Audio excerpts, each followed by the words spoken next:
Hello, I'm Doug Muzzio. This is part one of a special Middle East edition of City Talk. Part two will be aired next week. The current issue of foreign affairs asks the question, an Arab Spring? And inside, further questions. Is it really, quote, the autumn of the autocrats? Is Gaza really, quote, moving forward by pulling back? And what are the prospects of, quote, freedom and justice in the modern Middle East?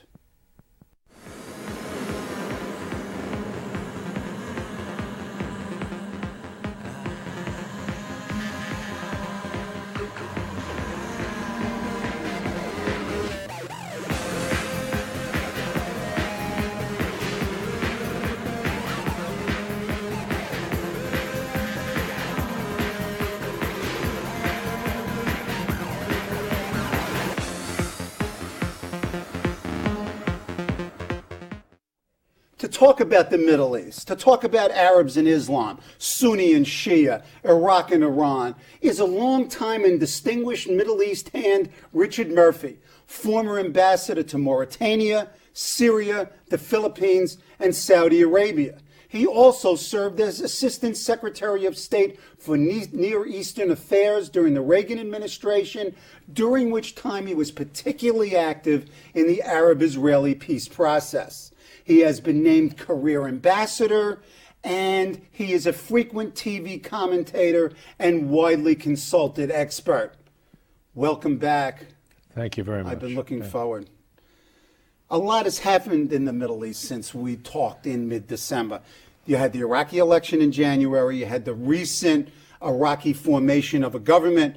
You had the election of Mahmoud Abbas as the head of the Palestinian Authority. You have the Syrians pulling out of Lebanon recently. And coming up, we have the imminent dismantling of the Israeli settlements in Gaza.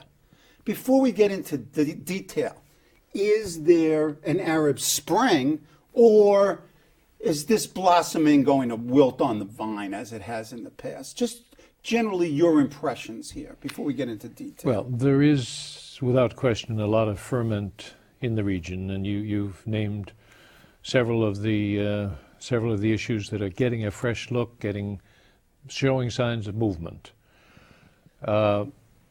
Personally, I think the administration is maybe claiming more credit than it should on these. Each of these has its own reasons for happening.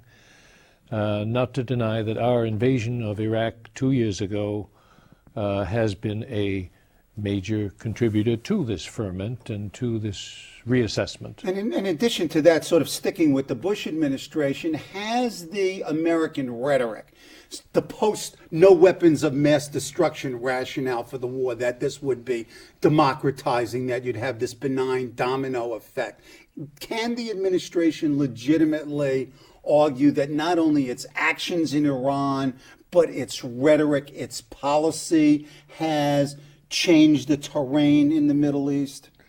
No question it's had an impact on the Middle East, but these problems and these issues predate the administration, predate the predecessors. Some of them are deeply rooted in the history of the region, and to say that history started with any particular administration, particularly when you're talking about the Middle East, is an exaggeration. We've discussed, and Sunday's New York Times, the Times in its Week in Review, leads with a front page story, Bush the Great Shiite Liberator. Can you talk to this Shiite-Sunni split, which is 1,300 years old? I mean, talking about preceding, current history. Give us a little bit of the historical dynamic that is moving the Middle East today. Well, just a word about the split. It started in the 7th century, the first century for Islam. After the death of the Prophet, who was going to succeed the Prophet Muhammad? Would it be by inheritance, a family line, a bloodline, or would it be by consensus among those that had been his apostles, been close to him, who knew best how to carry forward the work of the faith? And It was the Shia who said it should come down by direct descent, and they have mourned for more than 1,300 years the killing of the Prophet's grandson by the Sunnis. It was a battle that took place in what is now Iraq, more than 50 years after the death of the Prophet. And those ceremonies, the Ashura, we see them on the television out of Iran. We see them in Iraq recently. It was a ceremony that was forbidden as a public display by Saddam Hussein's regime, beating themselves, mourning for the death of the grandson. So we're talking about a schism within the religion that is more than a millennium old. I mean, in Brooklyn, we have the expression, payback is a bitch. Here, do we have the fear among Sunnis throughout the Arab world that there is a Shia ascendancy? As you quoted to me, and it's quoted here, Jordan's Abdullah warned of a Shiite crescent sowing regional instability. Explain this. Yeah, well, King Abdullah of Jordan was quoted as saying that, and then it's the prerogative of a king to deny that that was what he said. But so, we really know that that's what he said. It makes me think so, yeah. What has happened is that the stage is now set for the first Shiite government in a major Arab state. In fact, Iraq. In fact, in any Arab state, because you have Shiite minorities in Saudi Arabia, 10-15% perhaps. In Bahrain, you've got perhaps a majority, but it's always been a Sunni leadership. In Iraq, it has also been a majority for some time now, but always a Sunni leadership. And in Lebanon, you've got 40% Shia. Yeah, it's an important bloc in Lebanon. So I think that was what was behind the king's statement, King of Jordan's statement, that he looks at Iran, now Iraq, then he sees Iran working with Hezbollah in Lebanon, another state to come. And although it's called a heretic version of the Shiite faith, the Alawi regime in Syria. So as a Sunni leader, he was giving vent to this nervousness. So if we could do this almost in terms of the geography, it's not tectonic. This could be catastrophic for them. I mean, this is not a slow change. This could be upheaval. This could be revolution. And this is deeply cultural and religious. This isn't superficially about land or tangible items. This is the essence of their religions and cultures. Right, exactly. And the American comes in, there's the invasion of Iraq, and what do we say? We want something, one man, one vote, and that sort of automatically means it's going to be a Shia majority-led government. So we're perceived then by the Sunnis as their enemies, in fact.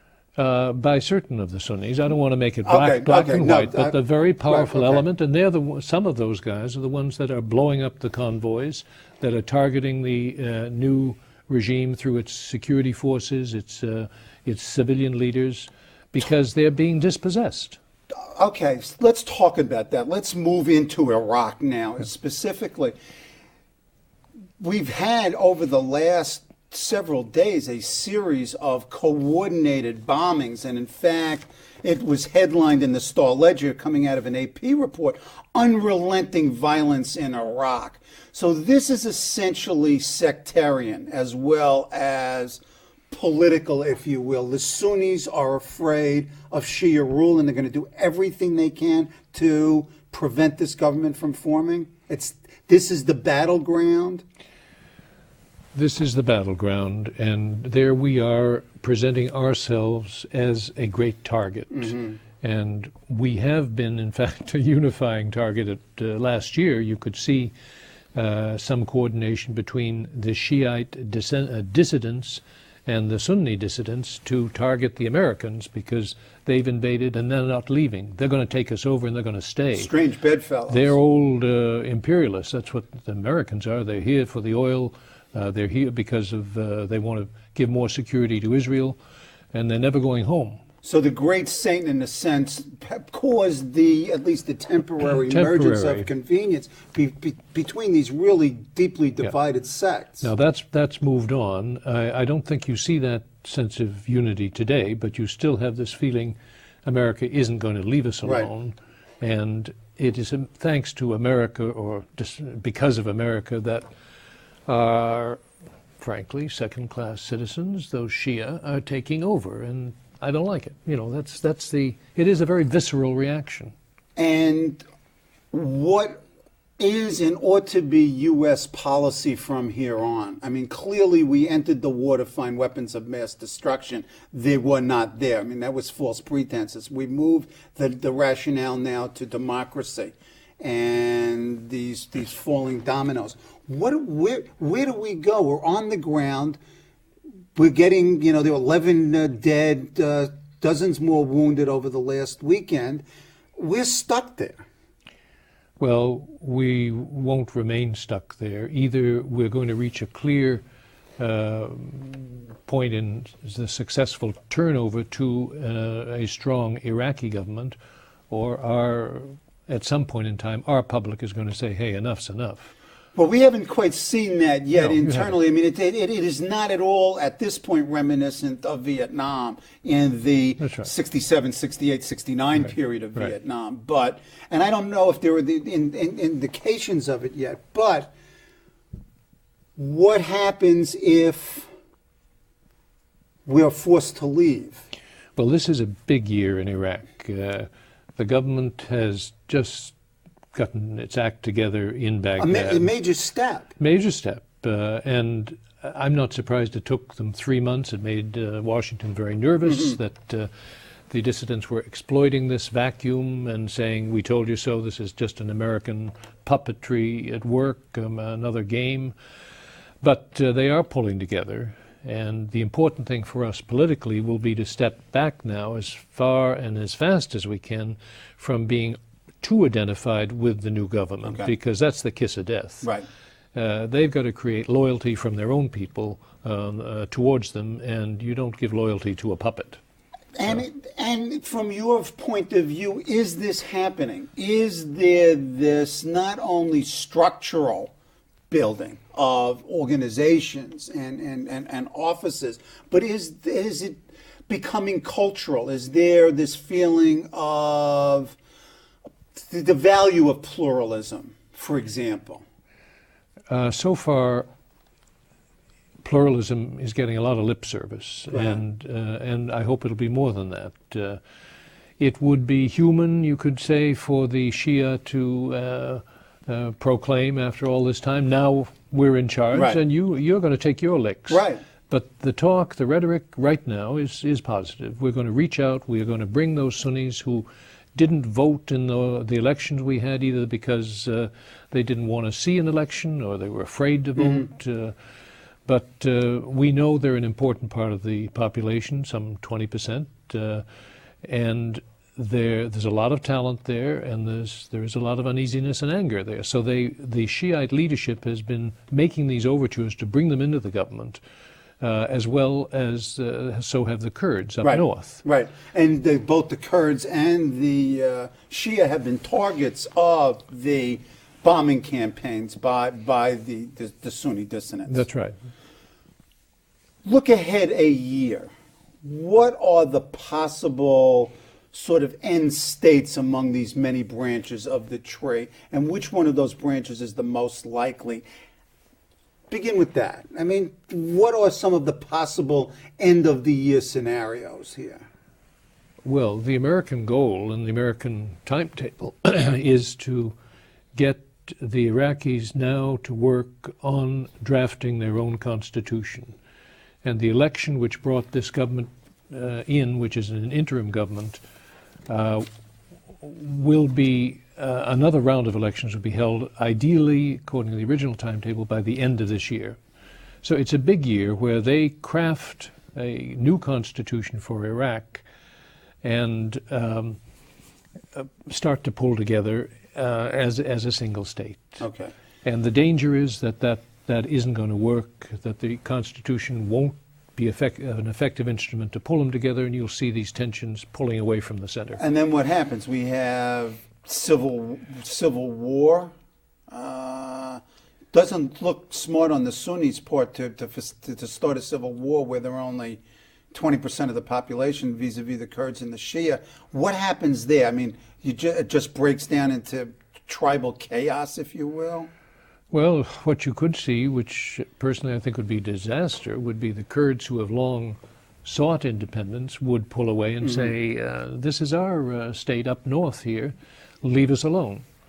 Well, it's a land-bound state, would deeply upset the Turks, who might be tempted to move, upset the Iranians if there was a new independent state. So there's a lot of pressures on the Kurdish leadership, and it's, as I see it, it's a generational thing. The older generation, the Talibanis, the Barzanis, who've been leading the Kurds politically for the last decades, recognizes the danger of a split. The younger generation, for the last 15 years, has operated under protection of the American Air Force, Kurdish language on the radio, on their television, Kurdish language in the schools. In a sense, never again will we submit to pressures from Baghdad from those Sunni Arabs. We're not Arab. We're Sunni, but we're not Arab. So there's tension within the Kurdish community. Okay. It seems from my reading and my earlier discussions with you, democracy, in any reasonable approximating form to what we consider Western-style democracy, or pluralism, is really a serious threat to the majority of the regimes in the region, or in fact all the regimes in the region. Is that not, aren't we really seeding revolution here? And is that our goal ultimately? There's a new phrase in Washington, which something called constructive instability is our goal. Stir the pot and something better is going to come out of it. Now, how do you control the pot so it doesn't become a boiling pot and it explodes? I mean, that's the trick. That's the question, and the answers aren't in yet. This is very much, this is putting a label on a process that I don't think we know the end of the game, the end of the process. What, from your point of view, what are the strategic goals of the Bush administration? Describe these goals in terms of their perception, if you will, of our national interest. Explain this to me. I think that their perception is that it will be a much safer Middle East from the point of view of American interests the more it democratizes, the more freedom there is, that truly free states don't make wars on each other. It sounds nice, but it hasn't been that way, and you're going to see a lot of upheavals before such a goal is attained. Now, to aim at democracy is fine, because in fact it can take many different forms. It's not going to be an American model, bicameral legislature, governors, etc., all elected, but there can be greater participation in the decision making of a government. These have all been autocratic regimes, and some are starting to open up. I think the effort to get them all to open up is basically a good, a worthy goal for American policy. How do we facilitate that? What is it that we need to do? I mean, clearly there is this implicit and in fact explicit stick. What are the carrots? Well, the carrots are avoiding revolution. I mean, that's going to be a rhetorical carrot. You can evolve. You can open up. You can stay ahead of the curve. Right. It is your population we're looking at. I'm speaking from Washington. Look at your population, 60%, 70% under the age of 25. Where are the jobs? What are you going to do for them? What sense of belonging to your state do these young people have? And that's a fair question to pose. And it's not just Americans that are posing it. They themselves And in your mind, this would be a compelling answer that would produce, if not epiphanies, at least evolution in behavior? It would produce a quiet, cynical smile on the part of the present leaders, sure. And you're so naive. You don't understand us. You don't understand the history of this area, the culture of this area.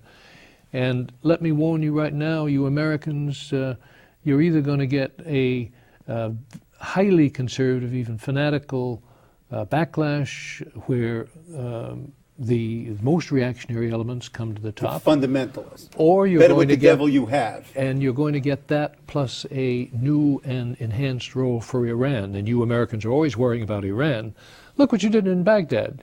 You upset a social order, a political order, and now the Shia are on top, and those Shia, they work for Iran. That's the line you're hearing from a number of the Arab leaders today. Let's move to Iran and its role in the regional and strategic policy of the region. What role is it playing? What role does it want to play? And what role, in terms of American interest, should it play? Well, the focus today and for the months ahead, perhaps next few years, is going to be Iran going to get going on a nuclear weapons program. And there's certainly a lot of grounds to be suspicious of Iranian intentions on that. They've repeatedly said no, no, no, but then there were secret efforts, secret programs which have emerged over the past year and have created a lot more doubt about Iranian intentions. Do they aspire to be the biggest player in the Arab world? No, they can't. There again, you get the historic enmities between Persians and Arabs, right. Iranian and Arabs. Irrespective of religion. Well, rooted in religion. Rooted in that first century of Islam split up. Now, I think that Iran, as it looks outwards, what does it see on its borders?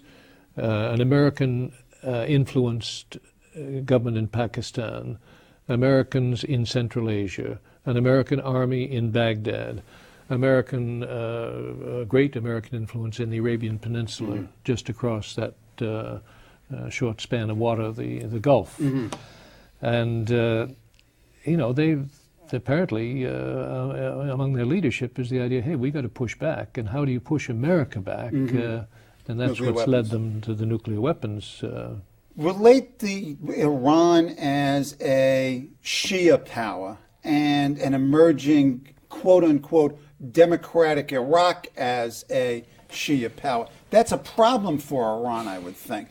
Now, if it is a fundamentalist Shia Iraq, that poses a different set of opportunities for and Iran. it's not necessarily going to be a fundamentalist Shia Iraq. The Right. Shia in Iraq, they're 60%, give or take, of the overall population, but they're not all strongly religiously inclined. Okay. There are secular Shia, or those who are more secularly inclined, and more moderate then in terms of their religious/political views, and very, very anxious to avoid coming under an Iranian control. And I think the Iranians are some of the shrewdest politicians in the area, and they recognize that. They seem to be the most sophisticated in terms of realpolitik. Well, they've been around, and they've been a global power at various times in their history. That's right. And I was corrected when I said, after all, don't forget they invented chess. And they didn't. The Indians invented chess, but they know how to play it very, very well. They perfected it. We'll give them credit. Yeah.